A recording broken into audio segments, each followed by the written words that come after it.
வணக்கம். சின்னத்திரை நடிகர் சங்கத்தோட தேர்தல் நடந்துக்கிட்டு இருக்குங்க. நாளை நமதே என்கிற அணிக்கு தலைவராக என்னை தேர்ந்தெடுத்திருக்காங்க. இந்த தேர்தலில் பார்த்திங்கன்னா 3 அணி போட்டிடுறாங்க.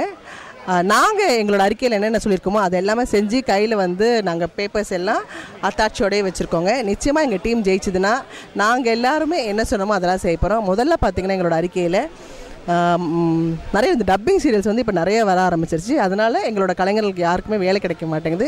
ஸோ அதை ரீமேக் பண்ண சொல்லி நாங்கள் எல்லா சேனல்ஸ்லேயும் எல்லா ப்ரொடக்ஷன்ஸ்லேயும் கேட்டுட்டு எங்களோட ஏழை கலைஞர்கள் அத்தனை பேருக்கும் வேலை கொடுக்கணும். முதல்ல வேலை இருந்துச்சுன்னா மற்றது எல்லாமே சரியாயிடும் சொல்லிட்டு முதல் அறிக்கை எங்களுக்கு அதுதான். வந்தவுடனே நாங்கள் அதுதான் பண்ணுவோம்.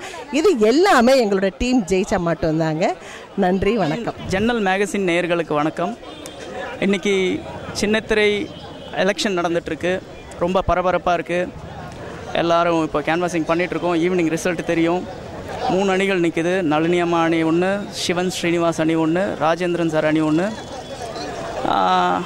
பார்க்கலாம் ரிசல்ட் எப்படி வரும்னு தெரியல, பார்க்கலாம். அந்த ஜன்னல் மீடியா மேகசினுக்காக நான் இதை சொல்கிறேன். நாங்கள் இப்போது இந்த உழைக்கும் கரங்கள் டீமுக்காக நான் நிற்கிறேன். கமிட்டி மெம்பர் இதில் நின்றுட்டுருக்கேன். இது நல்லபடியாக எல்லாம் நடக்கணும்னு சொல்லிட்டு எங்களுடைய அம்மா மதர் அவங்களுக்கு பாண்டிச்சேரி அம்மா கிட்ட வேண்டிக்கிட்டு இங்கே நாங்கள் எல்லோரும் இது பண்ணிகிட்ருக்கோம். இது நல்லபடியாக வெற்றி அடைவோம்னு எங்களுக்கு பூரண நம்பிக்கை இருக்குது. இந்த வாய்ப்பு கொடுத்ததுக்கு ரொம்ப நன்றி.